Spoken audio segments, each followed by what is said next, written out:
Hello दोस्तों, स्वागत है आपका हमारे एक और नई वीडियो में। आज की इस वीडियो में हम आपको मैक्लियोडगंज के खूबसूरत विलेज धर्मकोट में लेकर के चल रहे हैं। धर्मकोट को मिनी इजराइल भी कहा जाता है, जिसका कारण है कि यहाँ पर इजराइल टूरिस्ट बहुत बड़ी संख्या में आते हैं और कई कई दिनों तक निवास करते हैं। वो यहाँ पर एंजॉय करते हैं। इसके साथ साथ मेडिटेशन और योगा के लिए भी बहुत दिनों तक यहाँ पर रुकते हैं। यहाँ पर आपको इजरायली रेस्टोरेंट और कैफ़े भी बड़ी मात्रा में देखने को मिलेंगे और आप यहाँ आएंगे तो आपको ऐसा लगेगा जैसे कि आप इजराइल में ही घूम रहे हैं। तो आज की इस वीडियो में पूरा विलेज आपको एक्सप्लोर कराते हैं। अभी दोस्तों जो आप देख रहे हैं ये है मेन स्क्वायर मैक्लियोडगंज, यानी मैक्लियोडगंज का मेन चौराहा, जहाँ से सभी जगहों के लिए लगभग रास्ते जाते हैं। तो यहीं से हम धर्मकोट के लिए चलेंगे। अभी सुबह के 9 बज रहे हैं, तो हम मेन स्क्वायर से निकल रहे हैं और हल्की हल्की बारिश भी हो रही है। देखिए यहाँ से 2 रास्ते जा रहे हैं, एक नीचे और एक ऊपर। नीचे वाला रास्ता जा रहा है भागसूनाग टेम्पल और ऊपर वाला रास्ता जा रहा है धर्मकोट।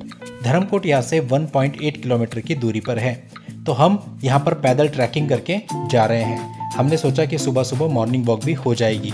तो दोस्तों हमने चलना शुरू कर दिया है। हल्की हल्की बारिश थी और कभी बारिश बीच में बंद भी हो रही थी। रास्ते में जो भी चीज़ें पड़ेंगी वो भी सब हम आपको दिखाते हुए चलेंगे और रास्ते में जो खूबसूरत लोकेशंस आएंगी उनका भी आनंद लेते हुए चलेंगे।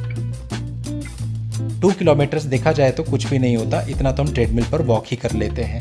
यही सोचकर हम पैदल पैदल आगे बढ़ चले। थोड़ी ही आगे बढ़कर हमें ये खूबसूरत नज़ारा दिखाई दिया। देखिए यहाँ से पूरा मैक्लियोडगंज दिख रहा है और क्लाउड्स, ग्रीनरी, सब कुछ इतना अच्छा है कि आप मंत्रमुग्ध हो जाएंगे, आनंदित हो जाएंगे। और इसी वजह से हमने पैदल आना प्रीफर भी किया था, क्योंकि कार से तो मुश्किल से 5 मिनट लगते हैं। आप चाहें तो मैक्लियोडगंज मेन स्क्वायर से आप कैब भी ले सकते हैं, जो कि लगभग 400 रुपीज़ लेकर के आपको धर्मकोट तक छोड़ देगी।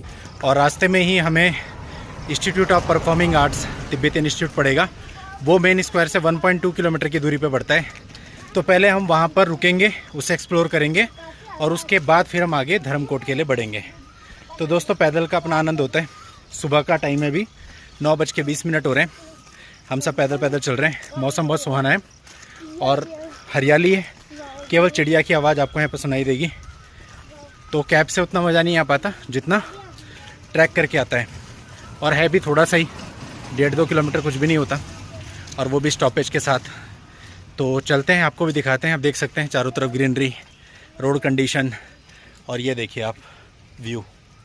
यहाँ से नीचे पूरा आपको धर्मशाला दिखाई देती है और आप व्यू देख सकते हैं कितना खूबसूरत है। दोस्तों लोकेशन बिल्कुल गजब की है। तो धर्मकोट जाने के लिए वैसे तो आप कैब भी कर सकते हैं। मेन स्क्वायर से आपको कैब भी मिल जाती है, तो इजीली आप कैब के द्वारा भी आ सकते हैं। 3 व्हीलर मिल जाते हैं ऑटो टाइप के, वो भी धर्मकोट तक जाते हैं। तो आप कैसा भी कर सकते हैं। ऑनलाइन भी बहुत सारी वेबसाइट हैं जो आपको कैब प्रोवाइड कराती हैं, जो यहाँ की लोकल लोगों की वेबसाइट्स हैं। उस पर जाके भी आप कैब बुक कर सकते हो। तो धर्मशाला के पॉइंट्स को एक्सप्लोर करने के लिए हमने उन्हीं वेबसाइट से कैब बुक करी थी, जिसने 3000 लिए थे पूरे धर्मशाला के पॉइंट्स कवर करने के लिए। बट मैक्लियोडगंज में हमने ऐसा नहीं किया, कोई किसी प्रकार की कैब बुक नहीं करी है। कल भागसू भी पैदल गए थे, आज धर्मकोट भी पैदल जा रहे हैं। इसके बाद एक पॉइंट बचता है नदी व्यू पॉइंट, उसके लिए शायद हम कैब बुक करें, क्योंकि वो 5 किलोमीटर दूर है, तो काफ़ी लंबा हो जाएगा।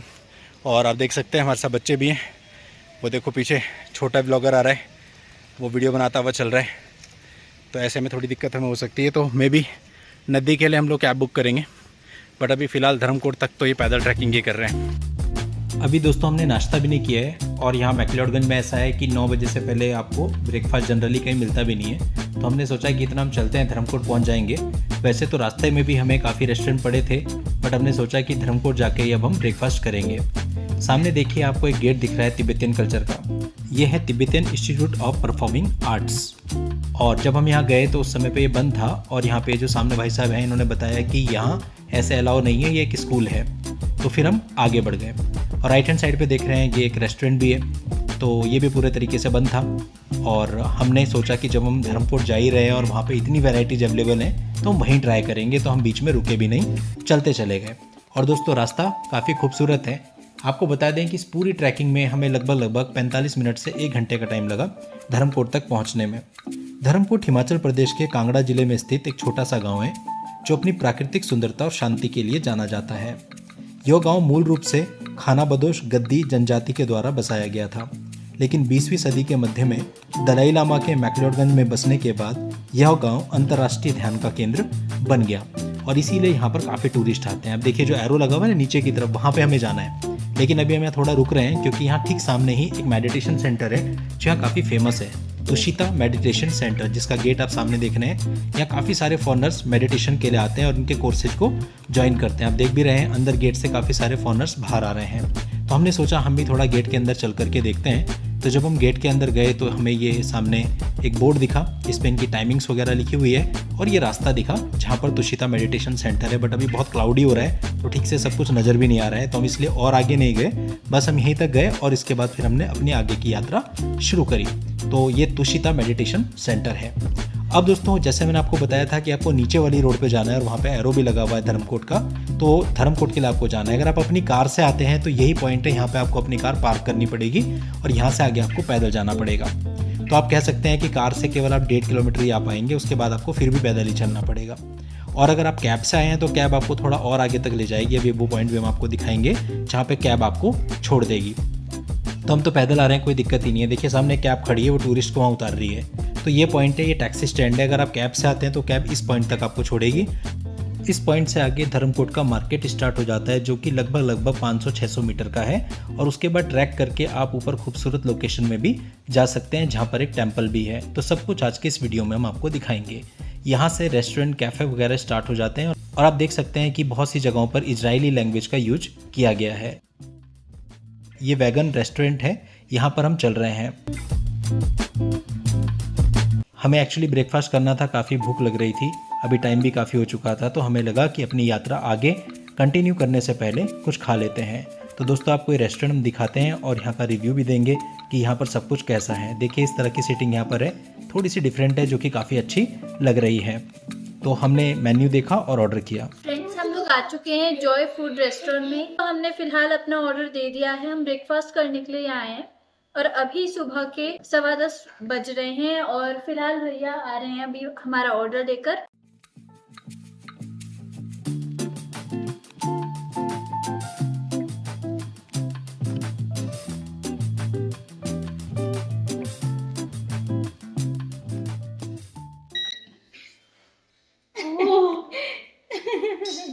मजा आ रहा है। दोस्तों आप देख सकते हैं यहाँ का एम्बियंस बहुत अच्छा है और चारों तरफ आप देख सकते हैं इंटीरियर कितना बढ़िया है। और इसके अलावा यहाँ पर जो है एक फूड मसाजर भी है, फ्री फूड मसाज भी आप यहाँ पर ले सकते हैं। ये आप देखिए। अब दोस्तों ब्रेकफास्ट करने के बाद हम आगे बढ़े और मार्केट को एक्सप्लोर कर रहे हैं। दोस्तों यहाँ पर आपको कैफ़े तो बहुत ही सारे मिलेंगे। अधिकतर कैफ़े आपको वो मिलेंगे जो आपको फॉरेन ब्रेकफास्ट, लंच और डिनर प्रोवाइड करते हैं, जिनमें काफ़ी सारे ऐसे हैं जो आपको इजरायली फूड प्रोवाइड करते हैं। तो यदि आप वेजिटेरियन हैं तो ऑप्शंस आपके लिए काफ़ी कम यहाँ पर हैं, बट फिर भी ऐसा नहीं है कि बिल्कुल कहीं मिलेगा ही नहीं। आपको वेजिटेरियन रेस्टोरेंट भी मिल जाएंगे, जैसे कि एक हमने आपको दिखाया था जहाँ भी हमने ब्रेकफास्ट किया। और ये देख सकते हैं आप यहाँ पे जो कैफ़े है उनका स्टाइल भी इस प्रकार से बनाया गया है जैसे कि फ़ॉरेन में होता है, ताकि जो फॉरेनर्स हैं वो यहाँ पर बैठ सके, क्योंकि फॉरेनर्स साल भर में यहाँ पर आते रहते हैं। आप देख सकते हैं जो शॉप्स हैं वहाँ पे जो ज्वेलरीज वगैरह रखी गई है वो भी उस तरह की है जिस तरह के फॉरेनर्स पसंद करते हैं। तो यानी फॉरेनर्स को ध्यान में रख करके ये पूरी की पूरी मार्केट बनाई गई है। और आप हर शॉप पे देखिए, अगर उसका नाम लिखा है तो वो नाम साथ में इजरायली लैंग्वेज में भी लिखा होगा। मेनली यहाँ का जो टूरिज्म है वो इजरायली टूरिस्ट्स पर निर्भर करता है और इजरायली टूरिस्ट भी यहाँ आना बहुत पसंद करते हैं, क्योंकि इस गांव में ऊपर की तरफ जो ग्रीनरी है, जो लोकेशंस हैं और थोड़ा सा आगे ट्रैक करके एक वाटरफॉल भी पड़ता है, वो सब उन्हें काफ़ी पसंद आता है और वो यहाँ महीनों भर तक भी रहते हैं। और यहाँ धर्मकोट के अंदर और भी कई सारे मेडिटेशन और योगा सेंटर हैं जहाँ पर वो लोग क्लासेस ज्वाइन करते हैं। इसके अलावा काफ़ी सारे फॉरेनर्स ऐसे भी हैं जो यहाँ पर चिल करने आते हैं, एंजॉय करने आते हैं, तो उन लोगों के लिए भी यहाँ पर कैफ़ेज में इस प्रकार की व्यवस्थाएं की गई हैं। तो आपको यहाँ किसी प्रकार की प्रॉब्लम नहीं होगी। अगर आप यहाँ पर आते हैं, विद फैमिली आते हैं, तो किसी भी प्रकार का कोई न्यूसेंस नहीं है, बहुत शांति है और जो लोग हैं वो काफ़ी अच्छे हैं, क्योंकि बेसिकली जो शॉपकीपर्स हैं वो हिमाचली हैं और कुछ हमने ऐसे भी देखे कि इजरायली टूरिस्ट हैं जो यहीं पे सेटल हो गए हैं और उन्होंने अपने कैफ़ेज खोले हुए हैं। तो इस तरह की चीज़ें भी आपको यहाँ पर देखने को मिलेंगी। तो काफ़ी सारे जो टूरिस्ट हैं वो लोकल्स के साथ मिक्स हो गए हैं और सब आपस में मिलजुल करके रहते हैं। तो यहाँ आना काफ़ी अच्छा लगता है। और देखिए ये संकरी संकरी गलियों से आपको जाना है और एक से एक कैफ़े आपको बीच में मिलेंगे। अगर आप कॉस्ट की बात करें तो जो कैफ़े और रेस्टोरेंट यहाँ पर हैं वो आपको थोड़े से महंगे ज़रूर लग सकते हैं, क्योंकि जो रेट्स हैं वो उन्होंने फॉरेन टूरिस्ट के हिसाब से रखे हुए हैं। फॉर एग्जांपल एक ग्रिल्ड सैंडविच आपको यहाँ पर 250 से 500 रुपये के बीच में मिलेगा। तो हमने कुछ कैफ़ेज़ में ट्राई किया, उनके मेन्यू और रेट देखे, तो उसके अकॉर्डिंग हम आपको ये बता रहे हैं। अभी देखिए सीढ़ियाँ चढ़ के सामने एक शॉप है और उस शॉप पे ऊपर इजरायली लैंग्वेज में कुछ लिखा हुआ है और हम इस शॉप पे रुके। यहाँ पे भी हमने कुछ आर्टिकल्स देखे और उसके बाद फिर हम आगे बढ़ गए। तो यहाँ पे छोटी छोटी गलियों के हर एक कॉर्नर में आपको एक कैफ़े मिलेगा। ये मार्केट वैसे तो ज़्यादा बड़ी नहीं है, ज़्यादा से ज़्यादा आपको 500, 600, 700 मीटर की मार्केट पड़ेगी और उसके बाद सिर्फ और सिर्फ नेचर है। हम आपको ऊपर टॉप पर ले जा करके पूरा धर्मकोट भी दिखाएंगे। आप देखिएगा कि नज़ारा कितना खूबसूरत दिखता है। तो दोस्तों यहाँ पर जो मार्केट है, इस मार्केट में आपको टूरिस्ट दिखेंगे। इसके अलावा इस मार्केट से ऊपर जो योगा एंड मेडिटेशन सेंटर है वहाँ भी आपको टूरिस्ट दिखेंगे। आज का धर्मकोट एक शांत और शांतिपूर्ण गांव है जो अपने योग, रिट्रीट, ध्यान केंद्रों और लंबी पैदल यात्रा स्थलों के लिए जाना जाता है। धर्मकोट में कई योग और ध्यान केंद्र हैं जो योग और ध्यान के लिए लोकप्रिय हैं। धर्मकोट के आसपास कई लंबी पैदल यात्रा मार्ग हैं जो कि सुंदर दृश्यों और प्रकृति का आनंद लेने का अवसर प्रदान करते हैं। धर्मकोट मैक्लोडगंज और धर्मशाला के पास ही स्थित है और ये दोनों ही लोकप्रिय पर्यटन स्थल हैं। गल्लू मंदिर धर्मकोट के पास स्थित एक मंदिर है जो कि धार्मिक महत्व भी रखता है। नो नेम वाटरफॉल, जिसे गल्लू वाटरफॉल के नाम से भी जाना जाता है, धर्मकोट के पास एक लोकप्रिय पर्यटन स्थल है, लेकिन इसके लिए आपको थोड़ा ट्रैक करके जाना पड़ता है। तो दोस्तों आप देख सकते हैं कितने सारे फॉरेन टूरिस्ट यहाँ पर बैठे हुए हैं और अपने अपने स्नैक्स एंजॉय कर रहे हैं। तो ये भी एक कैफ़े है। वापसी में आते हुए हम इस कैफ़े में गए थे।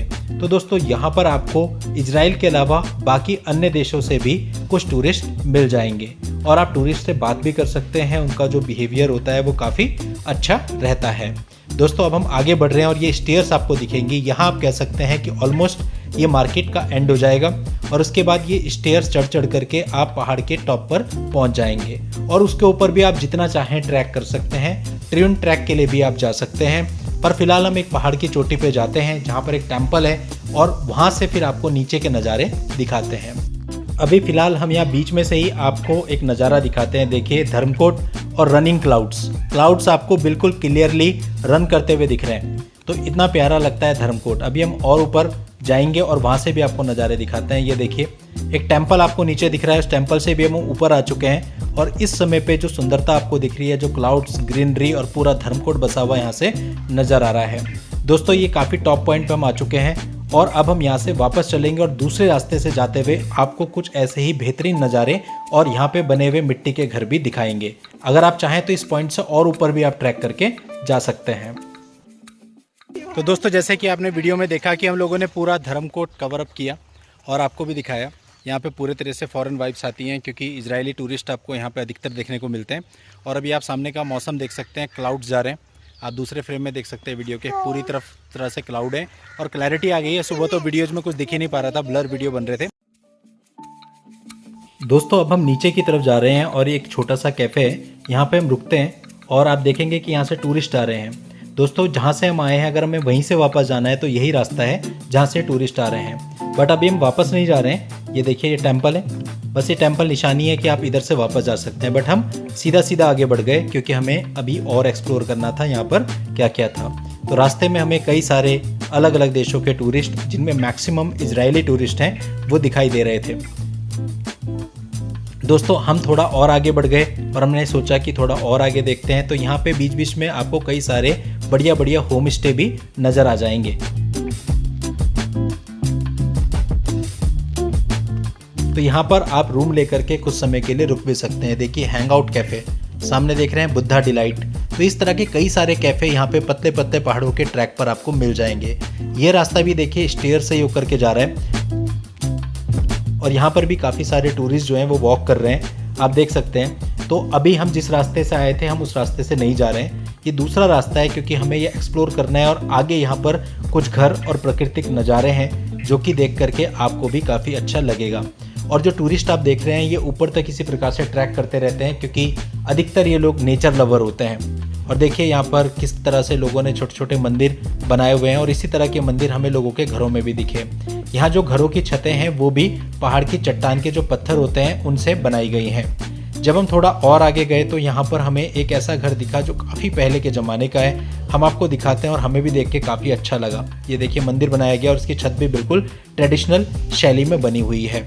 ये देखिए पहले के टाइम पे यहाँ पर हिमाचल में इस प्रकार के घर और दरवाजे हुआ करते थे। पूरा घर मिट्टी का बना हुआ है। तो हमने देखा उस समय पे यहाँ घर में कोई नहीं था, अदरवाइज़ हम लोकल से बात भी करना चाहते थे, बट घर में ताला बंद था। तो हम केवल यहाँ पर शूट कर पाए और यहीं पर ये जो पत्थर है यहाँ से खड़े होकर भी काफ़ी अच्छा नज़ारा कैप्चर हुआ।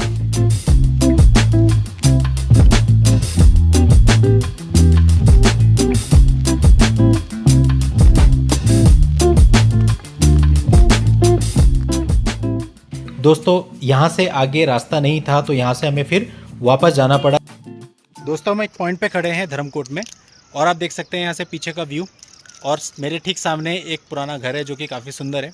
जो पहले मिट्टी के घर हुआ करते थे वैसा ये घर है और चारों तरफ मेरे ग्रीनरी है।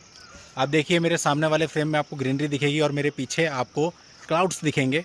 तो इस तरह की चीज़ें अगर आपको चाहिए, ऐसी लोकेशन पे आपको आना है तो धर्मकोट ज़रूर आएँ। और डिस्टेंस तो देखिए कुछ भी नहीं है, मेन स्क्वायर से केवल 2 किलोमीटर दूर है।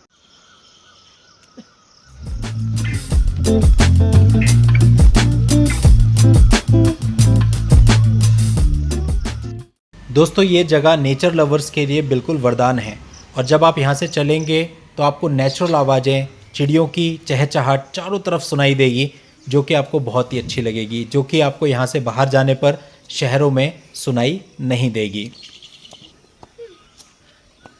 चारों तरफ छोटे छोटे खेत और क्यारियाँ हैं जिसमें लोगों ने अपनी सब्जियाँ वगैरह उगा रखी हैं। तो दोस्तों यहाँ पर मिक्सअप हो जाता है फॉरेन कल्चर का प्लस ट्रेडिशनल हिमाचली कल्चर का।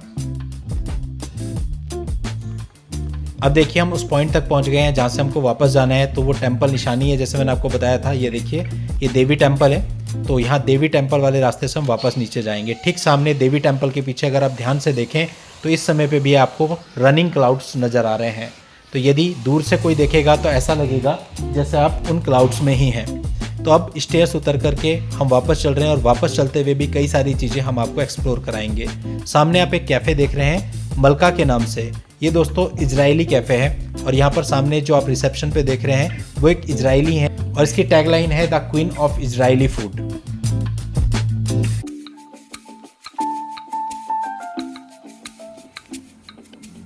अब दोस्तों जब हम थोड़ा और आगे बढ़े तो हमें यहाँ पर भी काफ़ी सारे टूरिस्ट नज़र आए जिनमें भी मैक्सिमम इजरायली थे जो सब इंजॉय कर रहे थे अपने अपने तरीके से।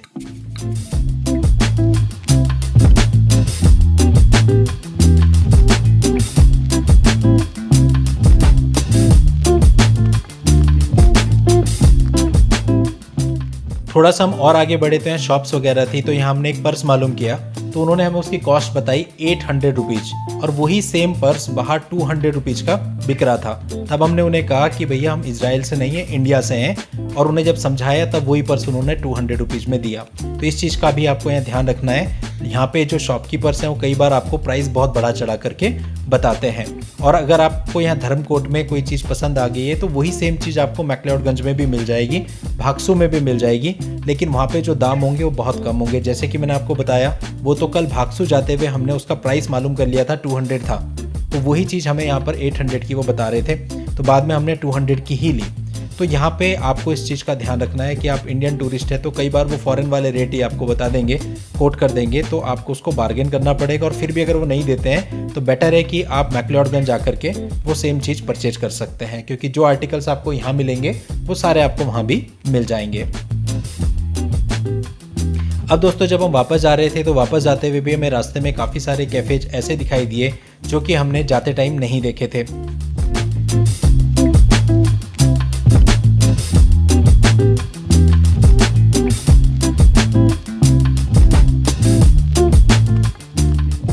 देखिए लामा बेकरी नेपाल, और यहाँ पर आगे कुछ फॉरेन टूरिस्ट के बच्चे बैठे हुए हैं।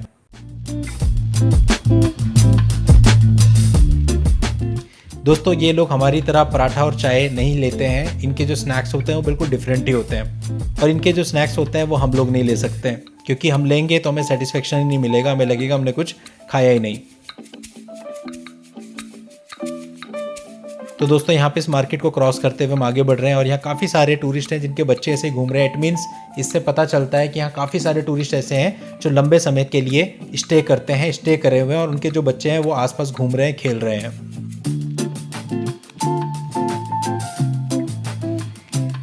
दोस्तों धर्मकोट एक ऐसी जगह है कि जो कि आप इमेजिन नहीं कर पाओगे कि इंडिया के अंदर ऐसी कोई जगह हो सकती है जहाँ पे सारे ही फॉरेनर आते हों और जहाँ पे लोगों ने इजरायली लैंग्वेज में अपनी शॉप्स के बोर्ड लगा रखे हैं, जहाँ पे आपको इजरायली कल्चर देखने को मिलता है। अब ये देखिए जितने भी कैफ़े हैं जैसे मिल्की वे, अगर आप इनके मेन्यूज पढ़ेंगे तो इनमें 90% डिशेज आपको फॉरेन वाली मिलेंगी। आपको इंडियन डिशेज के नाम बहुत कम मिलेंगे एक छोटे से कॉलम में एक जगह पर। तो यहाँ पर इंडिया में रहते हुए आप फॉरेन वाइब्स का मज़ा ले सकते हो। और अच्छी बात यह है कि बिल्कुल शांत जगह है, किसी भी प्रकार का न्यूसेंस नहीं है, तो आप बहुत ही इजीली यहाँ पर टाइम स्पेंड कर सकते हो। लगभग आधा दिन चाहिए अगर आप अच्छे से इसे एक्सप्लोर करना चाहते हैं। तो हम टैक्सी स्टैंड पे जा रहे हैं और यहाँ से हमने नड्डी विलेज के लिए टैक्सी ले ली है।